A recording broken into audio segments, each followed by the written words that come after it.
Gulzar house అగ్ని ప్రమాదం ఘటనపై అగ్నిమాపక డీజీ నాగిరెడ్డితో మా ప్రతినిధి రమేష్ ముఖాముఖి చూద్దాం. మనతో మాట్లాడడానికి ఫైర్ డీజీ నాగిరెడ్డి గారు ఉన్నారు. అని అడగండి, ఈ ప్రమాదం సంబంధించి ప్రాథమికంగా వివరాల ప్రకారం ఎలాంటి వివరాలు సేకరించడం జరిగింది, దీంట్లో ఎవరి లోపంతో కూడా ఈ ప్రమాదం జరిగిందని మీరు భావిస్తారు? ఏ క్వశ్చన్ ఏంది మళ్ళీ అడగండి. ఈ ప్రమాదం సంబంధించి ప్రాథమికంగా ఎలాంటి గుర్తించారు? సో ఈ అగ్ని ప్రమాదంలో మార్నింగ్ 6:15 మధ్యలో జరిగిందని భావిస్తున్నాము. సో ఫైర్ కాల్ మనకి 6:16కి ఫైర్ కాల్ వచ్చింది. ఇమీడియట్గా ఫైర్ ఇంజన్స్ని డిస్పాచ్ చేయడం జరిగింది 6:17 నుంచి. సో ఇక్కడికి రాగానే మన ఫైర్ సిబ్బంది ఫైర్ ఫైటింగ్ చేసినారు. అదేవిధంగా లోపల చిక్కుకున్నటువంటి వాళ్ళని కూడా రెస్క్యూ చేయడానికి ప్రయత్నం జరిగింది. ప్రధానంగా పైన సెకండ్ ఫ్లోర్లో ఉన్నటువంటి వాళ్ళని నిచ్చెన ద్వారా బయటకు వచ్చారు. అదేవిధంగా లోపల ఉన్నటువంటి వాళ్ళని బ్రీతింగ్ ఆపరేటర్స్ ద్వారా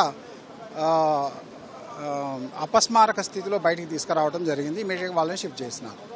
మొదటగా ఎక్కడైతే ఫైర్ కావడం జరిగిందో అది తరచుగా విద్యుత్ షాక్తో కూడా జరుగుతున్నట్లు కూడా మీరు ప్రాథమికంగా గుర్తించడం జరిగింది. కానీ వారి మరమ్మతులకు సంబంధించి ఏమైనా చేసుకున్నట్లు తెలిసిందా?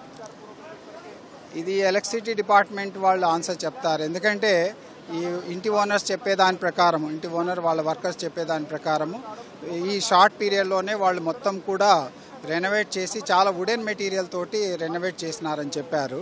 అది కూడా ఒక కారణం అయి ఉంటుంది. షార్ట్ సర్క్యూట్ ఒక ఎత్తు అయితే దాంట్లో మొత్తం వుడెన్ మెటీరియల్ తోటి డెకరేట్ చేయడం కూడా అనదర్ ప్రాబ్లం అయి ఉంటుంది. ఇప్పుడు దీంట్లో ఎవరైతే చనిపోవడం జరిగిందో వారు ఎక్కడి నుంచి వచ్చారు, వాళ్ళు ఎందుకు ఇక్కడికి వచ్చారని చెప్పి మీరు ప్రాథమికంగా గుర్తించారు? ఇప్పుడు లోపల ఉన్నటువంటి వాళ్ళ రిలేటివ్స్ చెప్పే దాని ప్రకారం అందరు కూడా అన్నదమ్ములకు సంబంధించినటువంటి ఫ్యామిలీస్ వాళ్ళు, కానీ వాళ్ళ తల్లిదండ్రులు లేకపోతే మన వాళ్ళు, ఈ విధంగా అందరు కూడా ఒక ఫ్యామిలీ మెంబర్స్ సంబంధించినటువంటి వాళ్ళని చెప్తున్నారు. హాలిడేస్ కోసం మనం వచ్చారని కూడా తెలుస్తుంది. బేసికల్లీ అందరూ హాలిడేస్ కోసమే ఇక్కడ ఉన్నారని చెప్తున్నారు. దీనిపై కేసు నమోదు చేసినాక అంటే ఇంకా పాత బస్సులు ఇలాంటి గదులకు సంబంధించి కూడా చాలా ఉన్నాయి, అలాంటి వాటికి కూడా చర్యలు తీసుకునే అవకాశం ఉంది. దీనికి సంబంధించి నాన్ హైరైజ్ బిల్డింగ్స్లో ఇటువంటి ప్రమాదాలు జరుగుతూ ఉన్నాయి. ఇంతకుముందు సిద్దింబర్ బజార్లో కూడా మీరు గమనించుంటారు. ఏదైతే నాన్ హైరైజ్ బిల్డింగ్స్ కానీ బిజినెస్, కమర్షియల్, రెసిడెన్షియల్ కలిపి ఉన్నటువంటి వాటిల్లో చిన్న బిల్డింగ్స్లో పర్టికులర్లీ ఆ యొక్క ఇంటి ఓనర్స్ కానీ షాప్ కీపర్స్ వాళ్ళు ఫైర్ ప్రికాషన్స్ తీసుకోవడం అనేది ఇంపార్టెంట్. సో వాళ్ళు నేషనల్ బిల్డింగ్ కోడ్ ప్రకారము చిన్న ప్రికాషన్స్ తీసుకుంటే ఇటువంటి పెద్ద యాక్సిడెంట్లు అవాయిడ్ చేసేదానికి అవకాశం ఉంది.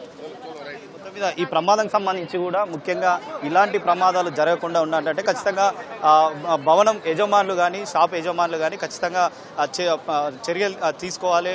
ఫైర్ అధికారులు ఎలాంటి సూచనలు చేయడం జరిగిందో, ఎలాంటి ప్రికాషన్స్ తీసుకోవాల్సిన వస్తుందో అవి ఖచ్చితంగా పాటిస్తే ఇలాంటి ప్రమాదాలు కూడా జరగవని చెప్పి కూడా డీజీ నాగిరెడ్డి అయితే వెళ్ళిస్తున్న పరిస్థితి అయితే ఉంది. వీడియో జర్నలిస్ట్ రమేష్తో రమేష్, ఈటీవీ, హైదరాబాద్.